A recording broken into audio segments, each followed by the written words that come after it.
us webcast, as we say. Today is our first webcast. I would like to invite Professor Shabih Zaidi to say a few words about Cebu Al Sadiq International Virtual University, and then we'll hand over to our very respected Dr. Chinmay Shah and Dr. Harshal Sabane to discuss the topic. Over to you, sir. Thank you, Mubashir, and welcome all on behalf of Sadiq International Virtual University. It's Dr. Zaidi in London. It's bright and sunny today, and the garden is full of new flowers, daffodils, tulips, and now we'll be starting geraniums. So it's a beautiful day, and hopefully it'll be a beautiful morning and afternoon and evening for you all from across the world. Dr. Chinmay Shah is a very, very respected member of the Sadiq International Virtual University. In fact, he has contributed beautifully to a chapter in the book that we are publishing shortly. It's coming out this month. So hopefully it'll be a wonderful discussion. Plagiarism is a very important subject, and one has to know. Anybody who's a writer knows that we have to avoid it. So welcome you all, and over to Dr. Chinmay Shah. Thank you, Dr.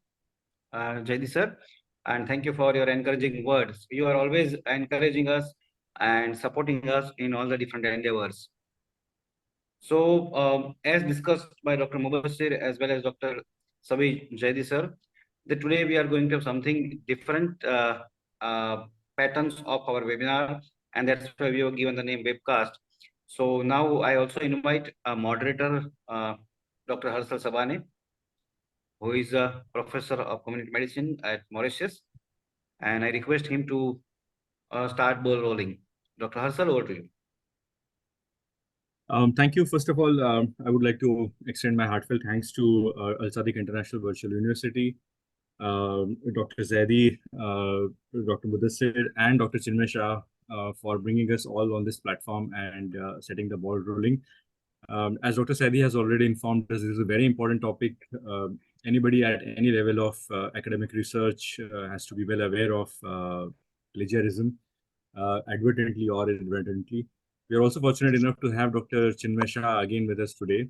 And I would just like to start this discussion by asking him on a candid note that what was his first interaction with plagiarism? When did he come across the first time with this menace, and what were his feelings when he saw that? Oh, yes. So let me share the few instances where actually the birth of plagiarism happened in my mind. Starting with 2007 when I was doing a PG, and as a junior resident of the department, we need to prepare a notes for our senior and everyone. So we came across one of the editorial on the title aquaporin. And we thought that let's prepare notes on aquaporin. And I just Google regarding the topic that what is aquaporin. And to my surprise, I seen that whatever editorial was there, copy to copy, I was able to say in Google.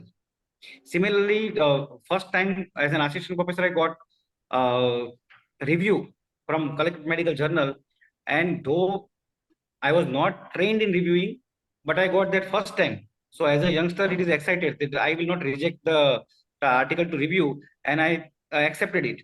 But as I was not aware of that particular topic, what I did, I again searched in the Google that let me learn about the topic and then I will review. Again, to my utter surprise, I got the similar article. Same way it happens in one of the journal in 2011, and I also received one complaint regarding image plagiarism, which is very less aware of in 2013. So I can say that from 2007 onwards, I came across the word plagiarism and different types of plagiarism.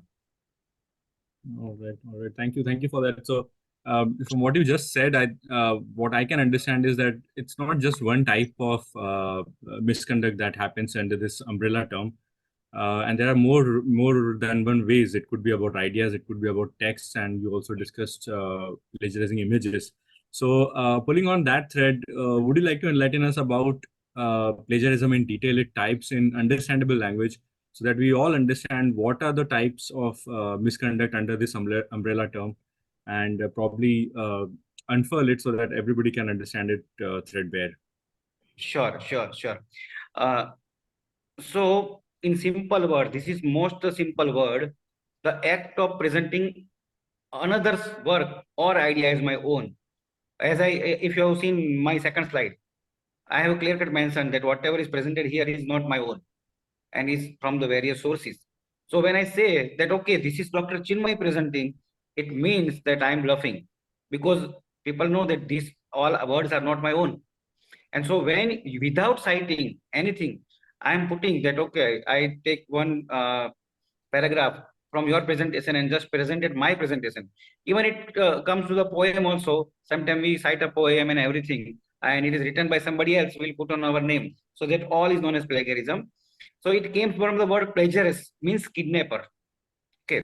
If you want to have little more detail on plagiarism, then it is defined as the appropriation of another person's idea. See, here not only word, idea, processes, result, or word. Now important things come without giving appropriate credit and usually claiming them to be my own. So it is an act of stealing someone else's work and attending to pass it off at my own. Okay, so it can be anything from term paper, from image, from sound, from creative expression of others, even idea also. So including idea, everything which I share that this is my own and actually it is somebody else, it is known as plagiarism. All right. Thank you.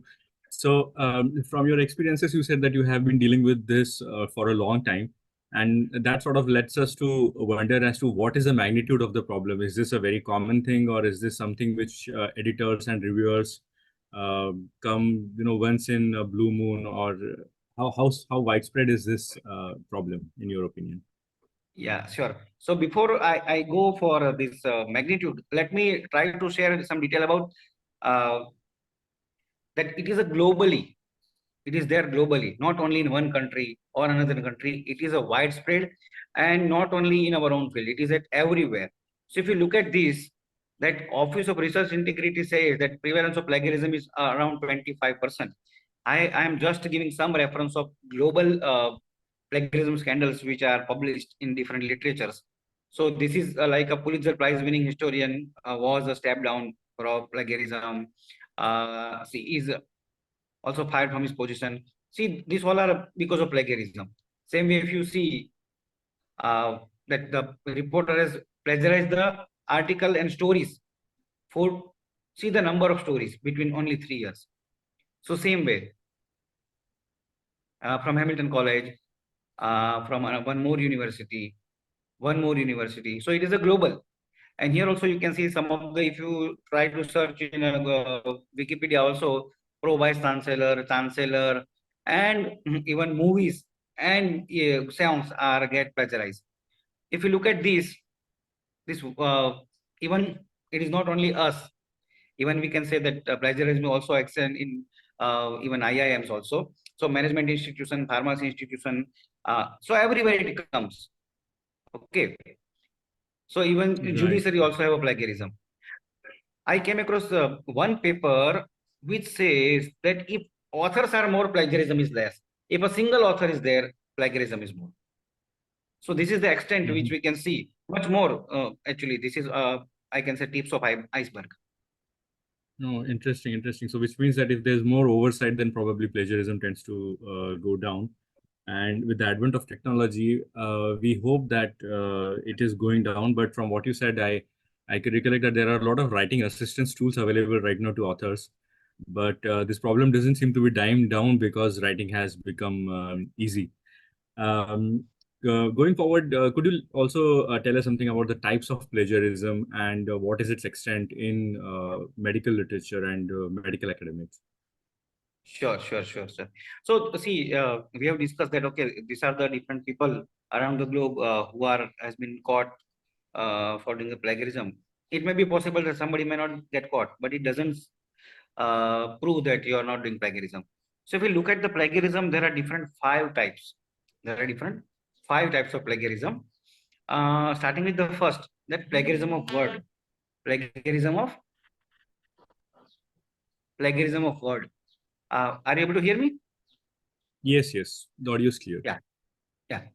Plagiarism of a word. means I use exact word. I have given an example that if I give the definition that plagiarism is a reproduction of someone else's words, idea, or finding and presenting them as my own without proper acknowledgement. But if I cite it properly, you can see that the definition is in quotation mark in the below paragraph, as well as given some citation. So whenever we are using it, we must have to use some of the method to avoid the plagiarism. Okay. Then second is plagiarism of structure. I have one sentence that Dr. Harsar Sabane is excellent speaker. So if I will either do truncation, excision, or either do insertion, inversion, or substitution of any line, any paragraph, or anything, simply I change the tense, person, or number, or a voice from past tense to present tense, or present tense to future tense. So this all comes under the second type of plagiarism. If we look at the next third type of plagiarism, it is a plagiarism of idea. For example, we are here and discussing some topic of research, and I was actually not aware of that topic. But tomorrow I will go and start doing research on that, and then I will say that okay, this is my idea. Sometimes the height, what I have seen is Dr. Harsal has done some excellent research paper and cited it and presented and published also in English. And now I am presenting in one more language where people don't know regarding English. So what I will do, I will take Dr. Harsal's paper. I will simply change only one line.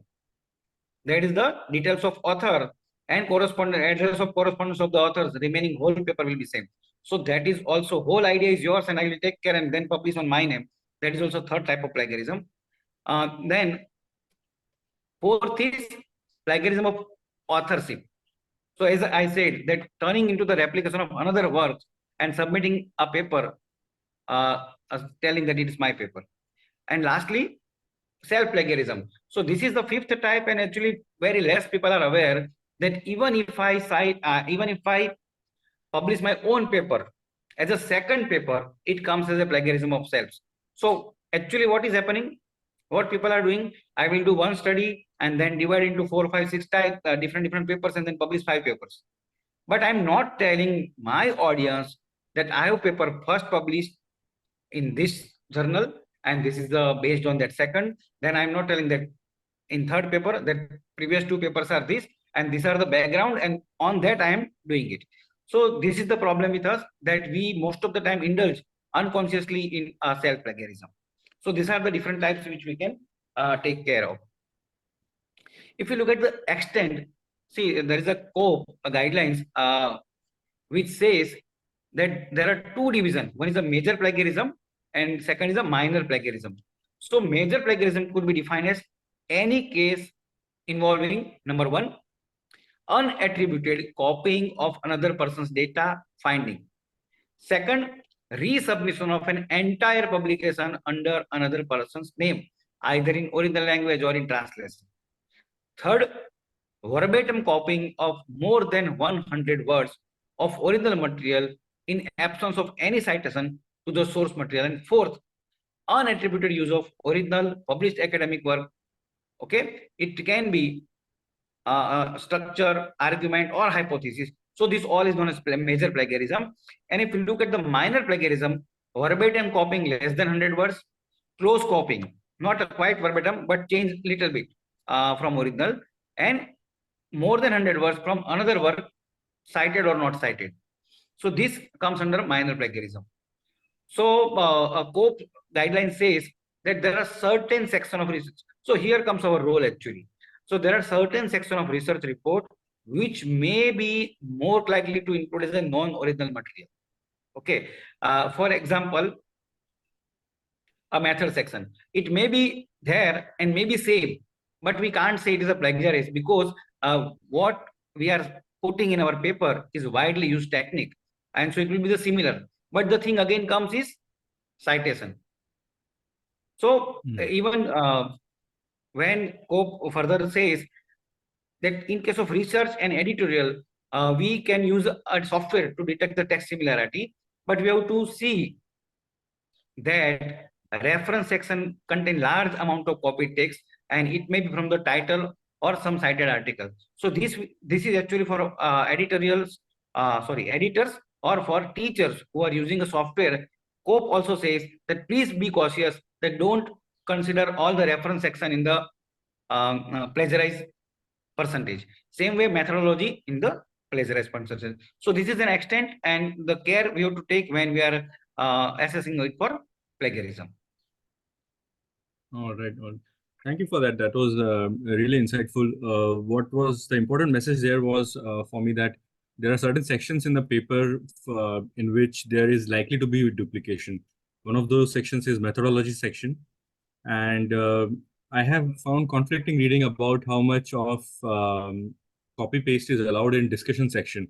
So I think as far as the discussion section goes, some authors argue that most of your discussion section should be original. It should have very few percentage of text which comes from the other articles.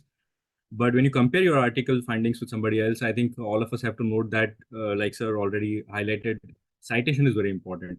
You may compare your findings, and that may lead to some plagiarized part appearing in the discussion section, where the tolerance usually for plagiarism is less. So to not exceed that threshold, I think if we cite, then the author can safeguard themselves from that problem. But all this back and forth that we had, what I am beginning to understand is that this is walking on eggshells. You may err sometimes when you didn't want to err, and sometimes, of course, many a times people might deliberately want to cut corners and plagiarize a huge extent of publication. So, what are some common sense guidelines where we avoid unintentional plagiarism, or we avoid setting this time bomb of plagiarism detection tools? Yeah. So thank you asking that question, because sometimes we say that I was not actually aware of that this is plagiarism. So sometimes people say that it is unintentional. So when it becomes unintentional, I will not go for intentional part. But if you look at the unintentional part, we will do careless paraphrasing, we do poor documentation, we quote excessively, we don't cite properly, and failure to use our own voice. And sometimes it is a language problem. For example, I am basically a master in Gujarati language. Not I can say good master, but my mother tongue is Gujarati. So what I will do, I find some excellent written word in English, and I think that this is exactly what I want to convey, and I will copy and paste it. But if you look at the industry, people don't read minds, okay, and people don't know what you meant to do. Even sometimes we ask people that why you are doing this plagiarism, then people have lot many excuses, okay, that because everybody is doing it, for example, because I have to finish in time, because if I will not publish, I will not get the promotion and everything. And that's why people will get indulge in this unintentional or sometimes intentional plagiarism. All right, all right. So, people who end up doing this, how do people who commit plagiarism usually get caught? What is the usual telltale sign? So see, no, that when I'm talking, I have a particular accent, or I have a particular words which I use commonly, and you may find that such and such type of mistake I do repeatedly. So if you find something which is excellent, you definitely say that this is not the title or a work done by the Chinmay, because if this is the work done by the Chinmay, it is not so. So, and what routine people will do? They will search on the web. So all they need is to find the unique phrase that is in your paper as well as their paper. Okay. So there are a lot many clues available. And as I said, that you will read my mind and you know me.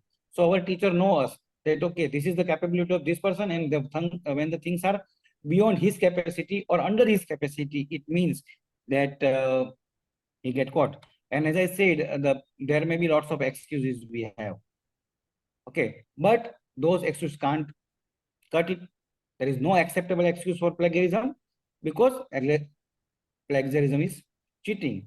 And as we have seen previously, there are a lot many people who have who have caught of plagiarism and has faced the consequences of plagiarism. Okay, so I All think right. Yeah, please continue. so I think we should be careful in whatever we are writing, because if I kill somebody and tell that I was not aware, that such and such law exists in India, I am fool and I will not be I escape from the punishment. And so we have to take care that how to avoid the plagiarism. True, true. Ignorance of law is not an excuse, as they say in legal parlance. All right. Coming to the meat of it, how do we completely avoid it? And can you share us with some examples, including how to cite articles effectively, and also maybe some softwares which are used in such detection of plagiarism? Sure. So first of all, let me ask all of you question, and I like people to respond to it, that why you want to avoid plagiarism. Can you write in the chat box? I would like to ask a audience here that why you want to avoid the plagiarism. Can we have few response from the audience?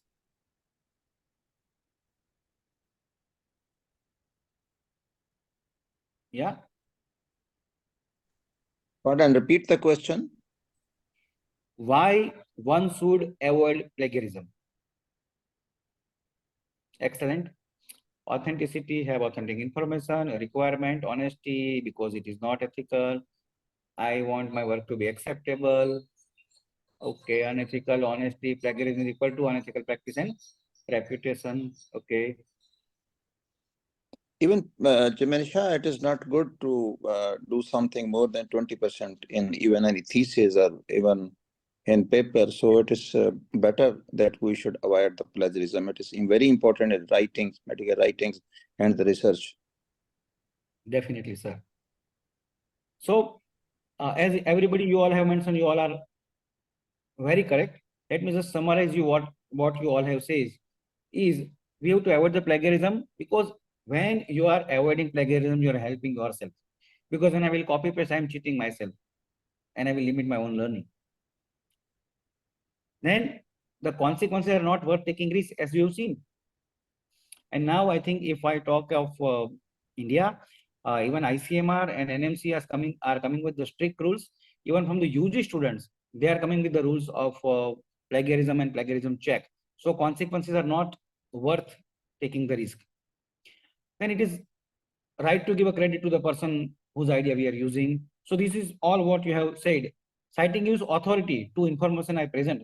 If I say that in my area we have 100 people, and out of 100 people 40 are having a cold in every September, but if I have some citation that okay, it is not only I am telling, is everybody telling, then people will read my article and people also believe in my article because I have some supporting evidence. So citing also gives authority. Okay, then even it because of the citation, our reader can go to the main source. Okay, what he is telling, as he interpreted correctly or not. Okay, similarly, if it is an education, it is not us versus them. It is about learning to learn. And that's why if we look at all these reasons and the reasons what you have provided, we must avoid the plagiarism to help ourselves. Now, these are the common 5 lines you have to remember to avoid the plagiarism. Use your own words and idea. Second, give credit to copied, adapted, or paraphrased material. Third is avoid using other works with minor cosmetic changes, and there is no freebie. And important part is beware of common knowledge. Okay, now let's see. What do I need to cite and how do I cite? Okay, so these all are the below are the reference. So go through this flow chart. This is a simple flow chart to understand what to cite and what not to cite. Okay, so did you think of what you have written? Yes or no? If yes, then do not cite it. If no, then a second question will come. Okay, is it a common knowledge? If yes, no need to cite. If no, cite it. Okay. So the rule is, if you have created it without any help, you do not need to cite the source. And if you did not create the content, cite it. Okay, simple. So there's only one exception to rule, which is a common knowledge. What is a common knowledge? If I say that Honorable Prime Minister Narendra Modi is the Prime Minister of India in 2024, in this month, So it is a common knowledge. There is no need of citation. But if I say that Honorable Prime Minister Dr. Narendra Modi, he is an excellent poet. He is a very good in these so and so sports or so and so cultural activity that major people don't know. That comes from the book which I read. So in that case, I need to cite. In first case, there is no need to cite. Okay. So now let's see few of the test case.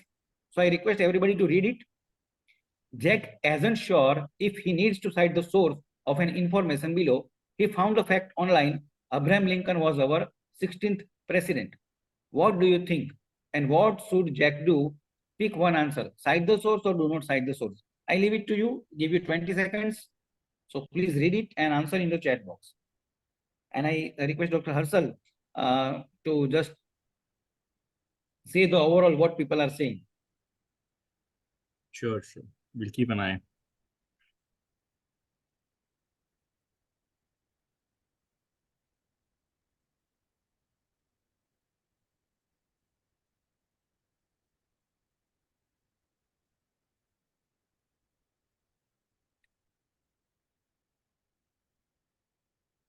Yeah. So can you overall what people are saying? We are getting quite mixed opinions. I think not needed or not required is more as of now, and few opinions are there which say cite, but Sure. mostly people opine that you don't need to cite that. So I think we'll go with the do not cite option. Do not cite. Yeah, because it is a common knowledge, general knowledge that he was the 16th president. So no need to cite. So congratulations to those who were correct. Now let's go to the second case. So just read it that, oh.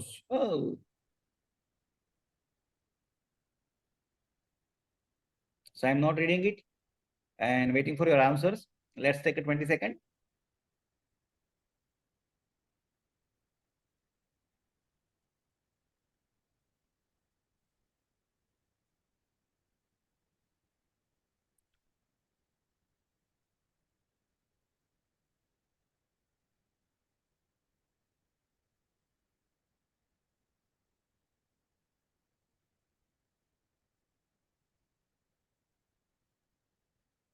Yeah, can you give responses?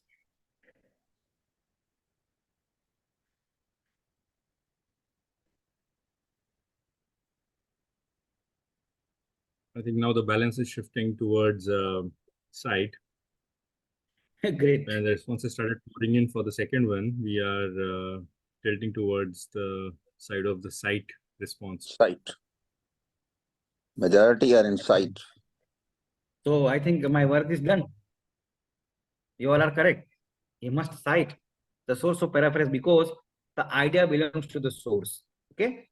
Further, because Jill uses the unique phrase posing equality, she must include that phrase in a quotation mark, indicating that it is a direct quotation from the source. Now let's go to the third and last option.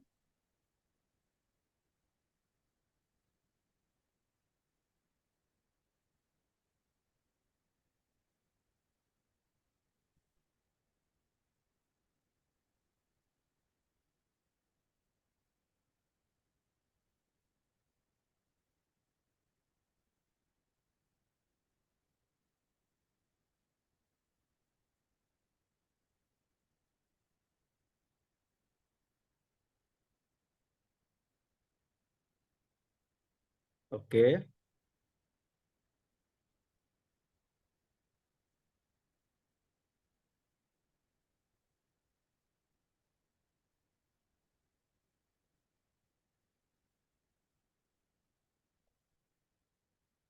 So I think we are successful in our Unique. today's session.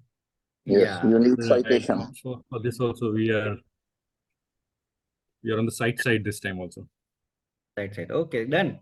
So the author has paraphrased the source idea and content, but she need to give a credit to the source, and so she must provide audience with the source from where she has borrowed the material. Okay, so you can identify what must have a citation And now you need to know how to use and cite the source. So we are going to answer the second question of Dr. Harsal, that how to do and what to do. Okay. So there are three strategies. There are three strategies. One is quoting, second is paraphrasing, and third is summarizing. So either of these three we have to use. So let's see one by one. So number one is quoting. Quoting means what? Quotation are the exact word of an author copied directly from the source, word for word, and quotation must be cited. Now, when we will use this quotation, you want to add the power of author's word to support your argument. Somebody has written something and I want to give power. Then secondly, you want to disagree with author's argument. Okay. Or you want to highlight particularly a powerful phrase or passage. And lastly, you want to compare and contrast specific things. For example, Dr. Harsal is saying this, I want to say this. Dr. Harsal is saying this, I want to say this. Okay. And also, when we want to say that this is the thing which is preceding my research, so in this case, we need to use a quotation mark. Now, but it should not happen that our whole paper is become quotation, quotation, quotation. Okay. And we have to use a quotation when there is an exact word for word as they appear in the original document, word for word. Okay, this is an important thing. So quotes require a citation in addition to use a quotation mark. So every quoted word need to be cited.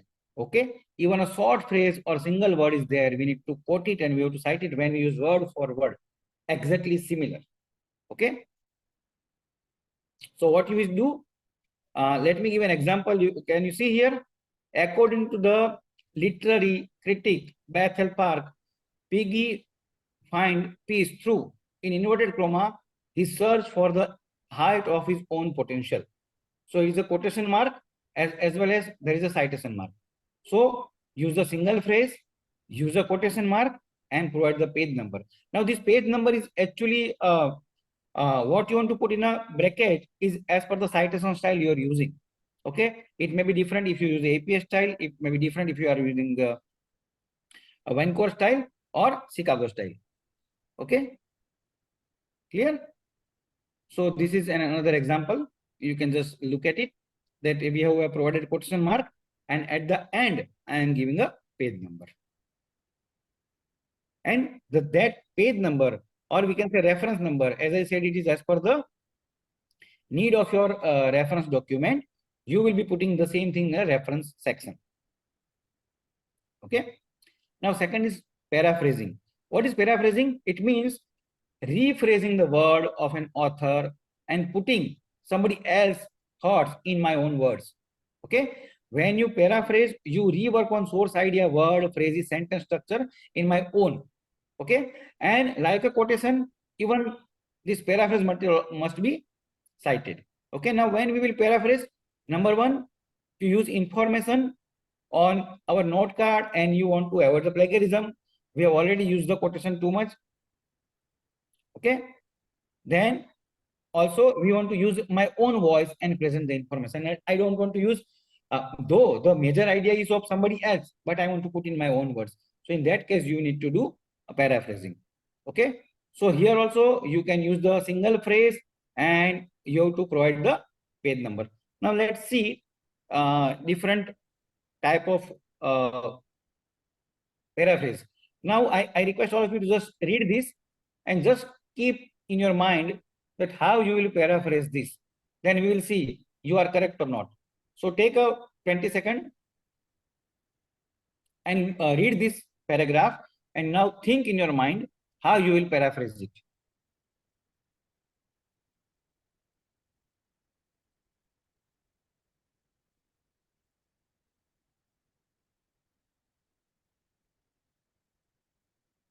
Then let me count 5 and then I will display incorrect as well as correct.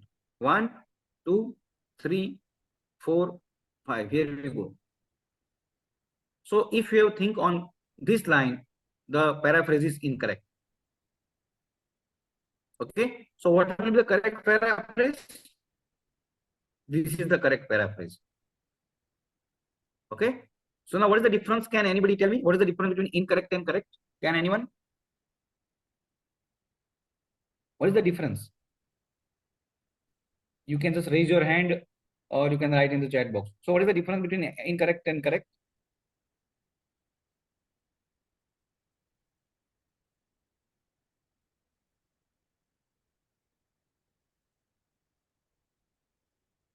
Participants, please raise your hands if you want to contribute. Okay. Dr. Swapnil has raised his hand. I am asking him to unmute. Yes. Yeah, Dr. Swapnil, please go ahead. Yes, quoting. Thanks for giving me an opportunity. The quoting exact words, I think, in this case is the wrong way, and more than suggested number of words. okay, great. Anybody else? I think we have a chat comment by Dr. Shamshad Begum Loni, who says that though thoughts are put in your own words by paraphrasing. So I think the meaning of that is very similar to what Dr. Swapnil said. Yeah, so I think we both are right that in second it is correct because it is in the word of the author and also cited properly. Now let's go to the third methodology.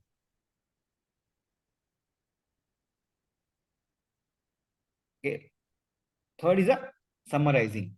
It means it involves putting the main idea or ideas.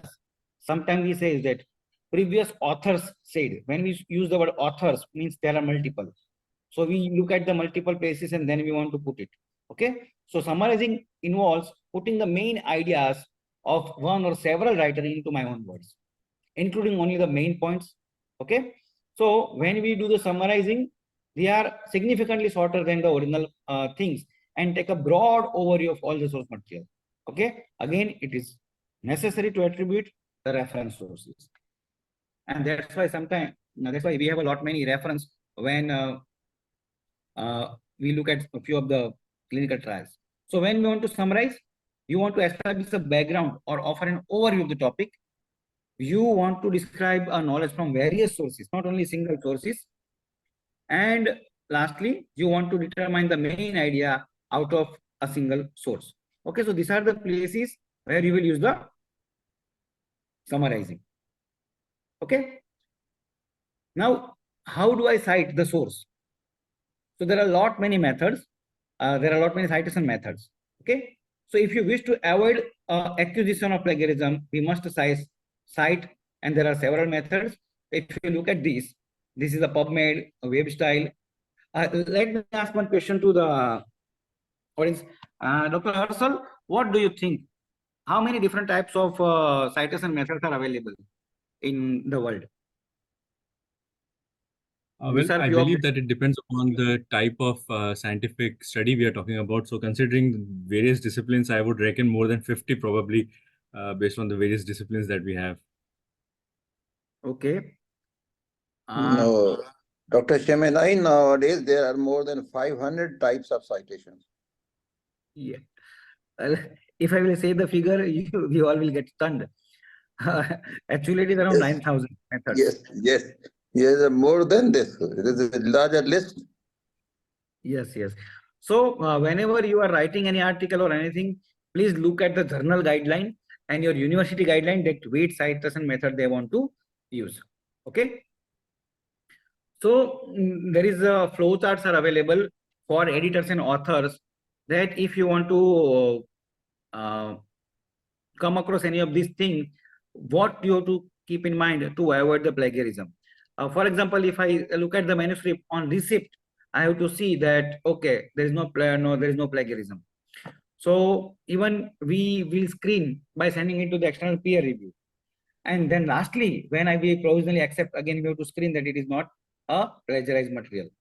Sometimes what the external agency do, they will screen the random sample of manuscript and they will mark that this journal is publishing more plagiarized article or not. Okay. And if you want to go to the different guideline or flowchart, you can visit this line or you can simply search that COPE guideline to handle the plagiarism. And you will come to know that okay, these are the way I will move forward in if I have some Thank case. you for that. I think that the link that Dr. Shah has shared on his screen, if you can follow that, or you can just do a Google search for the COPE guidelines. They have some beautiful flowcharts also on their website to easily determine what to do under various circumstances. So thank you for that. So, sir, what comes to my mind is that not, of course, all plagiarism is caught by reading all the articles. There must be some automated tool which does that. So, could you share a list of commonly used softwares which are used to detect plagiarism in academics? Yes. So first and foremost, where the place where we are searching for our literature, if you put one paragraph in that, if you think that it is plagiarized, even Google will help us out. There are a lot many paid and unpaid, paid and free softwares are available. I'm just sharing few of the list. These are the list of plagiarism detection which are freely available, but there are certain paid versions are all available. So when you put it inside this free plagiarism detection tool, you have to keep in mind that you are sending data to the place where you don't know where it is going. So that is one of the things we have to keep in mind when we are using a free software, because they are collecting data from whatever you are entering inside. So that you have to keep in mind. But what is our role? I would like to tell that when you are using the software as a teacher, as an editor, please keep in mind, as we have discussed previously, that it may be methodology section or it may be reference section who are giving a part of, it is making a part of this plagiarism. So we have to be careful. In India, if we ask, Sir has already said that in their university it is a 20%. For example, UGC says it is 10%. So different institution has their own criteria for acceptance of plagiarism. But when we are detecting, we have to be careful that we are not unnecessarily punishing the person for which he is not liable for punishment. So this we have to keep in mind. Absolutely. If we I just think the station of the author also makes a difference. Just to add on what you said, I think translations from junior faculty members who have recently passed out or they don't have many publications are looked much more kindly from reviewers and editors as compared to senior practitioners. So that the level of disciplinary action differs according to the station of the author. definitely. So you can just take a note of it or photograph or simply search that free tools available for plagiarism. Okay. So we'll wait for a few seconds for participants if they want to take a snap of the current slide. And between while you take that snap, let me ask him the next topic on my mind. So we hear very commonly confused or very closely related concepts such as plagiarism and copyright. And what are these? What is the difference between them? And how do you differentiate copyright violation from plagiarism? Yeah, yes.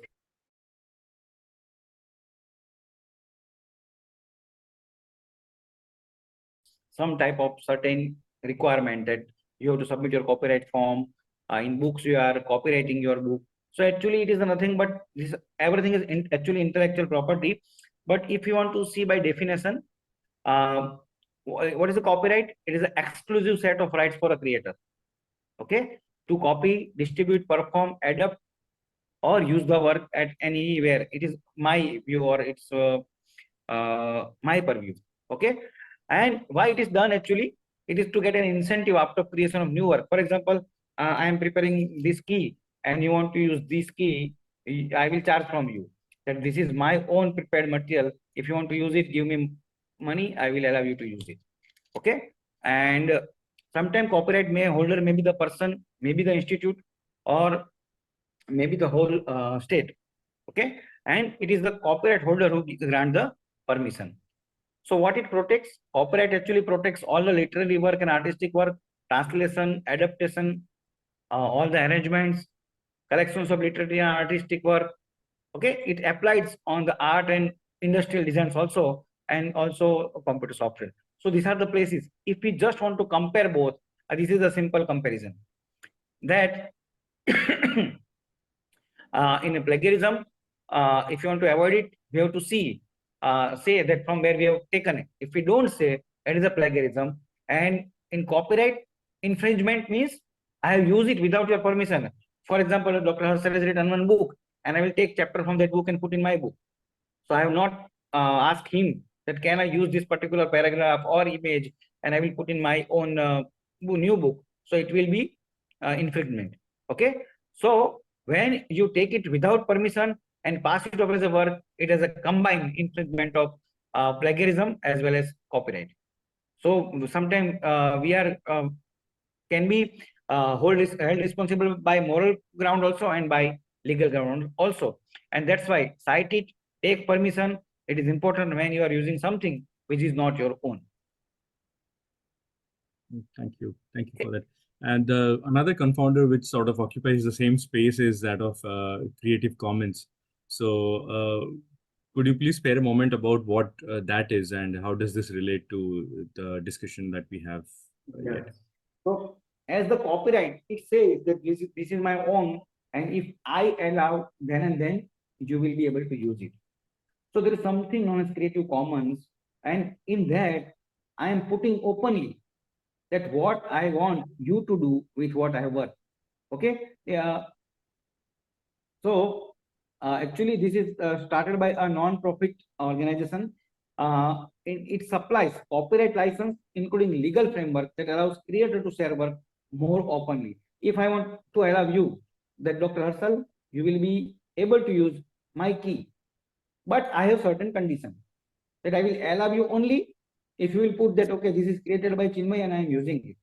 I want to allow you that I have allowed you for free, you allow others also for free. You don't charge money for this because I have not charged for you. Okay, so these all there are different 5 types of permission. If I want to just show you, you can just go through these images. It says that CC means Creative Commons. Okay, and when if it is open without any condition, this is without any condition. Okay, and when I say SA means share alike. मैंने जैसे आपको the way I have permitted you, you have to permit it to the next person. Okay, if this is the logo, it says it is for non-commercial purpose. I want both, that for non-commercial purpose and SA means share alike. If you look at ND means no, you can't do derivative. Okay, you have to use as it is. You can't derive anything from it, and that can have everything 3. You have to share alike. It is for non-commercial purpose, and you can't do derivation. But if it is a simple C, it means it is copyrighted. You can't use it. Okay, so I think we have started from the spectrum of using somebody else's idea to my own idea, and we have ended with the Creative Commons. So if I want to summarize what we have discussed, it is a serious offense. Not only does it carry heavy penalties, but also our integrity is damaged or integrity is a question. It can be easily avoidable as we have learned. Okay, and if you have any question, ask your expert or ask any librarian. Okay, so you may say that I have so many slides, I have presented to you. So is it your own? No, I have cited the sources. So these are the sources. It should be there. You all should know that these are the places from where whatever we have discussed and answered the question of Dr. Harshal. So now if any questions are there, Dr. Harshal, we can take it. And if you also think that something need to be elaborated more, please let me know. Oh, thank you for that wonderful presentation. I thought that was quite comprehensive and we covered a lot of ground. There are some questions from the audience in the chat box as I can monitor them. And let's take them from the beginning so that the earlier ones have priority.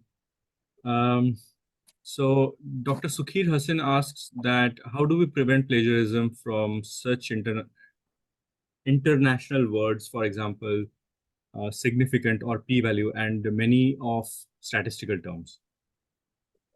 I think that should be an easy one. Okay.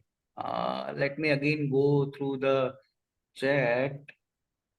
How to print, for example, for search. Okay. Sir, as I said, there is something known as common knowledge. So when it is a common knowledge, you don't have to cite it. I hope this answers your Right. question. Yeah, to add to what you have already said, I think that these exceptions should be there.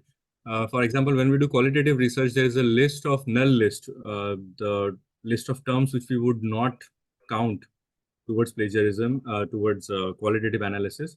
So the same corollary applies here also. So when you try to do it on a software, the software would exclude terms which are commonly used, like you have given some examples, statistically significant or p-value, and many of the statistical terms that are there. So ideally, those would not be flagged and would not contribute towards your proportion of plagiarism. So that, along Yes. with what doctor has said, I think should take care of it. Then the next, not a question, but an observation was that most plagiarism checking sites have a word limit of Yeah. 500 to 1000, and yeah, at the end of the day, I mean, they also have to make a business out of it. So Yes. but to sort of again pile up on that, what sir has initially said, I found that personally also a very good technique, that if you find one of the paragraphs or the whole paper for that matter out of place or unexpected, you can just Google it. And Google is also one of the very underrated plagiarism detection tools, and it has got such a database of all the articles everywhere, that many times it does a pretty good job of catching those for you for free. The next question was from Dr. Hiro Jabari, who asks, what about AI tools like ChatGPT, which help in writing research? Are they regarded as plagiarism? So if you search the article, and if you find a plagiarism, it is a plagiarized. Otherwise, actually, what Chat GPT is doing, it is not directly copying and pasting. As we know, as we say, there are certain machine learning type of algorithms that they are using, and they are putting something from somewhere. They are not directly copying and pasting. And now, if you look at the latest version of Chat GPT and Gemini, that Google Bard, even they have also started giving a reference that whatever I have written, it is from below reference. Okay, so they have also started giving a reference. And actually, this is right now actually point of discussion in gray area also, because some of the journal are allowing Chat GPT as a author also. Yeah. I think there's also this merit in this question, because I was recently reading that about 20 to 25% of the output of these artificial intelligence bots directly is picked up from excellent, better research papers. So yes, you might have a situation where you have taken help of an artificial intelligence software, but it has been caught, and that's not unexpected because it's also reading some sources and extracting data out of it. So yes, that's something which I think if you have taken help of those AI bots, it's worth checking that the threshold is not crossed. And The let me next add is the one more thing. Let me add one more thing. Now, actually, other AI tools are available who are detecting that how much amount is AI and how much is your person. So now, see, technology has advanced like anything. we are having rapid problems and solutions, and then we have new problems for new solutions these days. The next is, how can we reduce plagiarism in systematic reviews, because it includes names of studies and data from other studies in the result section, which many software detects as plagiarism. So here actually comes the role of editor, because as I said that when you are using and when you're reading a different articles or doing a systemic review, you are going to paraphrase whatever you are writing, or you are going to summarize it, and you cite it properly. And so when editors go through it, he will be able to know that okay, this much material is only there, and so it will not be considered as a plagiarism. Mm-hmm. True. So yeah, I think the message there is that the human touch is important. You can't just leave it to the machine and get a particular proportion. You have to look at where is the content that you have caught is copied, and by whom it is copied, and under what circumstances. So there's a lot of contextual overlay there, and there's a lot of subjective oversight in that area. Then the next question was, if your article is having more citations, what is its important? Up to how much number is needed to get importance? I think that's also an easy one for sir. That's an underarm bowling Yeah. question for him. Actually, see, there is no specific 100% guideline, but you have to go through the guideline of journal, that how much they are accepting. For example, for case report, they are accepting up to 2 or 3 citations, up to 8 citations. Somewhere they are accepting up to 30 citations, and somewhere there is no limit to the citation. Mm-hmm. Yeah, and I think it's also depends upon what kind of article have you written. Like somebody pointed out, if it is systematic review, then probably the reference list would run into pages. If it's an opinion article or a letter to the editor, then the reference list could be a very truncated one. So it depends upon what article are you talking about. The next is, can Turnitin detect AI written tools? Actually, they are right now in a process of converting AI Turnitin. Once they are there, they will be able. It will be able to detect. Okay. The next is not a question, it was a request. Please show last 3 slides for taking screenshot. I think the presentation would be uploaded. So you would Yes. be quite at a liberty of taking that. And Dr. Yogesh asks how to report plagiarism if a person plagiarizing is administratively powerful. How to report without picking up a personal fight. Okay, very interesting. A straightforward answer, that if you want to report the plagiarism, first of all, you can write to the editor of the journal, and we have seen the response from the editors, and we have seen the editor also acting on that. Now the thing is, if the person is actively powerful, definitely you are not going to email from your mail ID.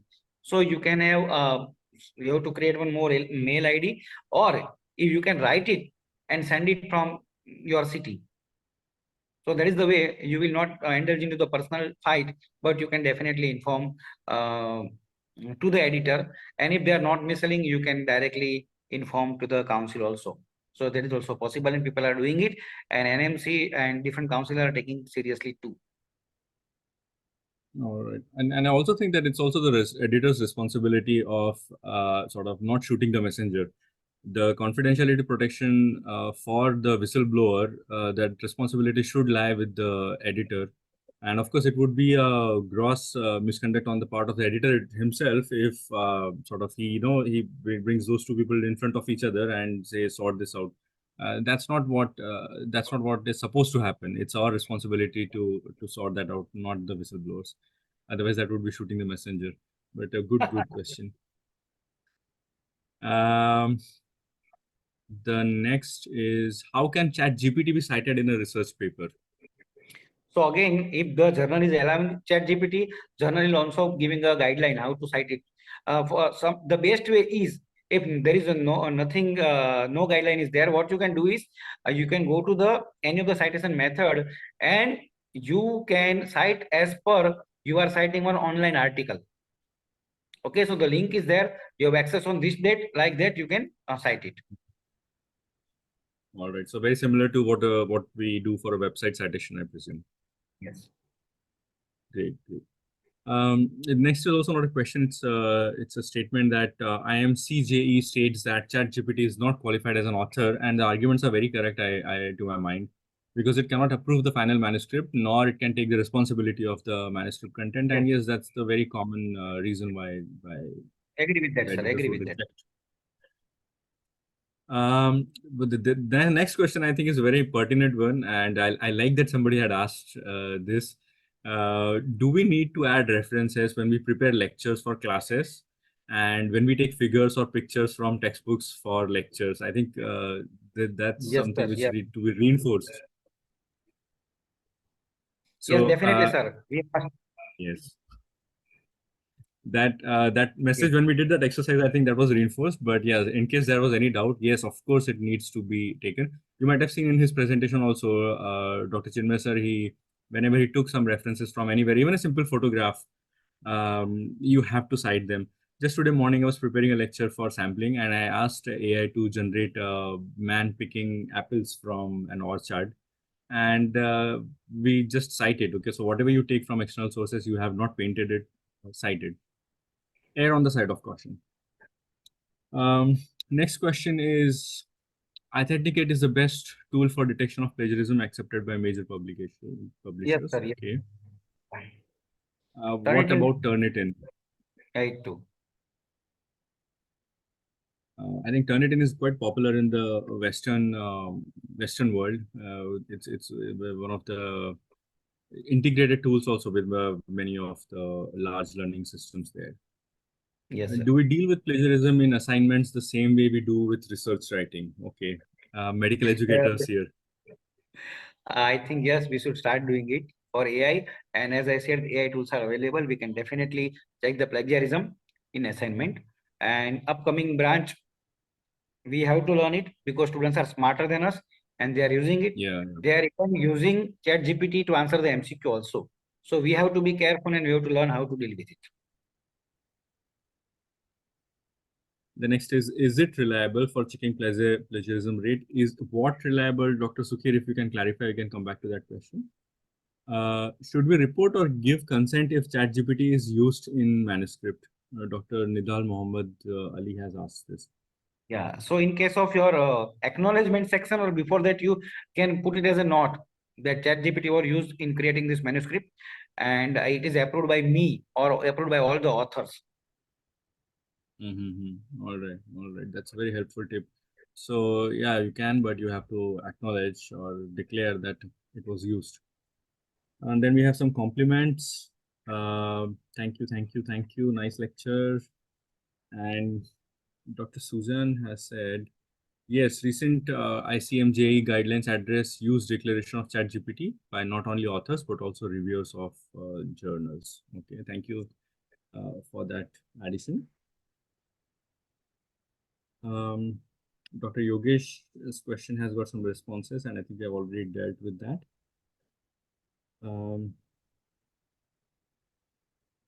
Again, Dr. Hero, I would like your opinion about what we, if you can clarify on that, we can come back to that too. Okay, he says recommended use of ChatGPT. See, let me tell you. Yeah, the word is Please. artificial intelligence. We can definitely use them as our assistant, but we should not trust them. As it said, the technology should be used as our servant and not as our masters. Wise words. Dr. Abdul Rahman says, what part of thesis should be checked for plagiarism and acceptable levels for PhD students? I think, sir, actually, if we want to check a specific thing, the result and discussion part must be checked. And acceptable rate is a different for different university. In India, in UGC, it is a 10% only, but at some of the places it is up to 20-25%. But if you want to check simple part, you must check result and discussion. Otherwise, whole thesis must be sent for plagiarism check. Okay, thank you. Dr. Sukhir asks, is there attendance certificate? I believe there is. I read it on the flyer itself that you will be getting that. So, and I think that's also the wrap up of questions. Thank you everybody for attending the wonderful session. I hope it was useful. And we also hope that we were able to satisfy you and answer your queries. Thanks a lot, Dr. Chinmay Shah sir, as always, brilliantly conducted. And I would like to hand over the reins back to Dr. Mudassir for concluding the proceedings. Thank you, Dr. Harshal, and thank you very much, Dr. Chinmay Shah, for an excellent webcast. I would like to invite Professor Shabi Haidarzadi to say a few last words. Over to you, sir. Well, I thoroughly enjoyed it. It was a wonderful discussion and deliberation and elaboration of a very common problem. Dr. Chinmay Shah, you have to come back, and you really have to come back soon because it's a major problem, and probably we should do a couple of more webcasts with this team. I'm grateful to both of you, and I'm grateful to the audience and participants. Please join us again in the next webcast or webinar. Thank you so much, and goodbye. Thank you very much. And just for the knowledge of all, please log into webinar.alsadikuni.com. you basically can get the recording of this session and also get a certificate of attendance. Thank you all Yes. and have a pleasant Thank evening you, ahead. Manisha. I'm also Professor Bukhari from my side. Excellent lecture. We all enjoyed. Not only me and my students also are enjoying. Thank you so much. In today's Professor Simon Chaudhary was also there from University of Lahore. Um, Thank you. Thank you, sir. Thank you, Professor Mulasim Hussain Bukhari, who is our Vice Chancellor, Al Sadiq International Virtual Thank you University. so much. Thank you. Thank you all. Take care. Goodbye. Goodbye.